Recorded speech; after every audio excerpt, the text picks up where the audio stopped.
Hi guys, it's Jessica Williamson with new Filmmakers Los Angeles, and we're here at Cambridge Los Angeles showroom in West Hollywood with Natalie Sun, who is the producer of Sugar Coated. Natalie, do you want to give us a brief synopsis of the film?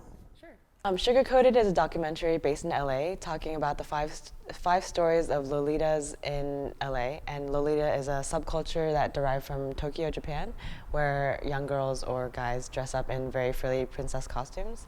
And so we wanted to cover how that culture in Japan kind of came over to LA and created its own little community in this area. What I was really interested in the film because I've seen these Lolitas sort of walking around, and I've always thought it was really cool. But what I found after watching the film is how much Lolita means to these characters, and how empowering it is. And if you could talk on that a little bit. Sure. When we had first started doing this documentary, it was very much that we saw these girls and we thought it was kind of comical in a way that they would dress up in these really frilly costumes and run around downtown. And so we had thought in our minds that we would just cover the clothing and why they're wearing it. The age range of the girls were probably around their teens or early 20s. And so we thought it would be a very lighthearted piece. But when we started to reach out to those Lolitas and ask them, have these hours of conversation just about what it means to them, we found out that the reason why they wear these costumes or these the reason why they wear the clothing is actually much deeper than we thought. A lot of times they wear these dresses and they see them more as armor. To them, it's a form of identity. They take so much time every single morning to select what kind of dress they want to wear, what wig to pair with it, what kind of accessories, and every single detail of every single outfit that they wear is actually very thought through. Because some days that the Lolitas will go out wearing gothic clothing. Some will do a steampunk, some will do the classic princess look, they say. And it's really showing the world how they feel that day and what kind of person they want to be. So to them, they're showing who they are inside using their clothing. And I thought that was a really interesting story, mostly because a lot of us usually wear clothes to fit in, but for them, they want to stand out. They want to be who they are, and they want to show the world who they are through their clothing. That was really beautiful. It was really interesting. I also, each character had their own journey with Lolita, and one of the characters was a man who dressed in Lolita. Another was a Muslim girl who dressed in Lolita because her religion allowed her to wear these clothes because they covered everything. Have you ever thought about perhaps turning this documentary into a series, perhaps a web series, and just showing all these different characters and their journeys with Lolita? Yeah, we thought about that a few times, and a lot of people had actually come up to us asking if we were considering that. And we thought about it, but we realized we kind of wanted to take the documentary into a form of conversation for people. The best part that came out of this documentary were actually the comments that came after it in the Vimeo and the YouTube the comment portion, mostly because a lot of people were saying like they're hidden Lolitas, or they're people who don't really talk about this because no one really brings it up in conversation. And a lot of people took this film and started to make their own little shorts on YouTube. One of the main Lolitas that we had, Laura, she's actually a very big YouTuber. So she has her own little series about like shit that Lolitas say, or like covering her own day in the life of a Lolita. So we had these girls kind of going off into their own YouTube space, making their own videos about their lives as Lolitas. And so Sugar Coated was more of a way of opening up that door to have people appreciate what it means to be a Lolita and open their minds to that culture and community. And then once they do, there are plenty of other options to look into it more after they take that first step.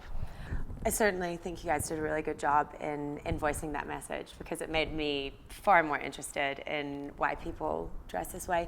How did you come across Lolita, and why did you want to do a story about it? It's actually a really funny story.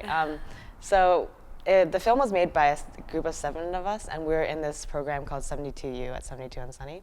And so we had this prompt that was asking us just to find a story around and film something about it. So it wasn't really a full-blown documentary, but we were just trying to get our hands dirty in film.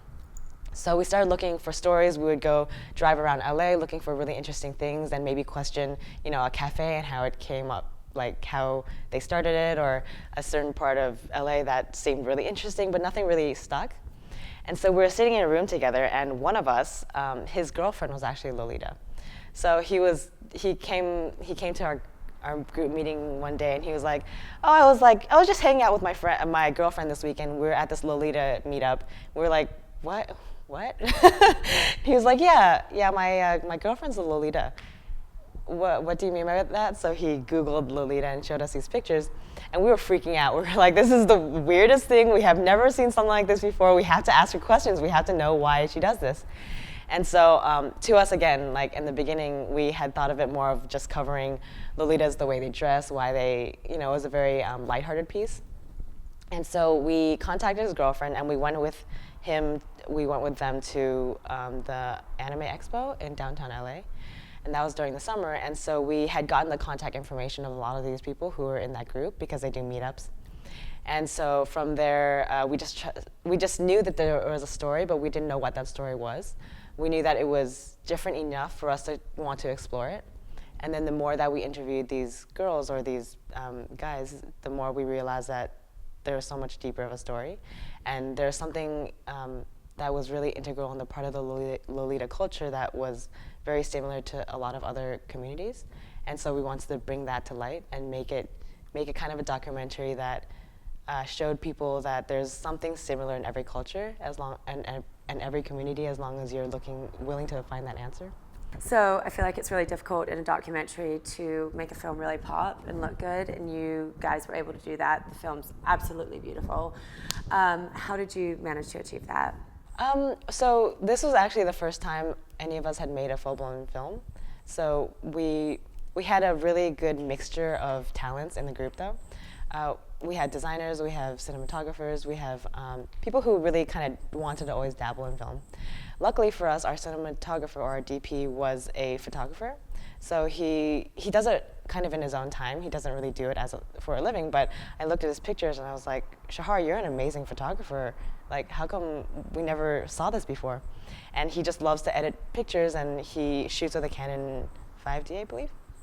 And so we kind of took that into consideration when we started doing set design and stuff for our film.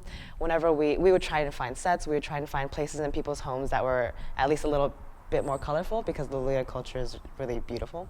And so we wanted to highlight that with the sets. So a lot of us were interested in set design as well, so we made sure that we had that in mind whenever we did the interviews. And so then we took that into a whole nother direction, where Shahar would, take every single frame and make sure that the color was right and make sure that the lighting was right. And we did a lot of editing, like post-production, just to make sure that each frame was beautiful in our eyes, because we used that as a way to highlight the beauty in Lolita culture. Fantastic. And now that you guys have finished the film, what are your plans for the future? I know that a few of us have been open to more documentaries because of this. Again, this is the first time we ever shot one, and because our first try was such a success, we're interested in kind of diving into other cultures and other possible documentaries. A few of us are actually interested in the whole VR space, so virtual reality is a whole new area where filmmakers are starting to dive into, because the possibilities are endless there. The ability to make 360-degree films and have people become an integral part of the story rather than just watching something is a whole new realm that we're trying to tackle. So the technology is changing so fast. Well, we really look forward to seeing what you guys do in the future, and thanks for joining us. Thank you so much. You're welcome.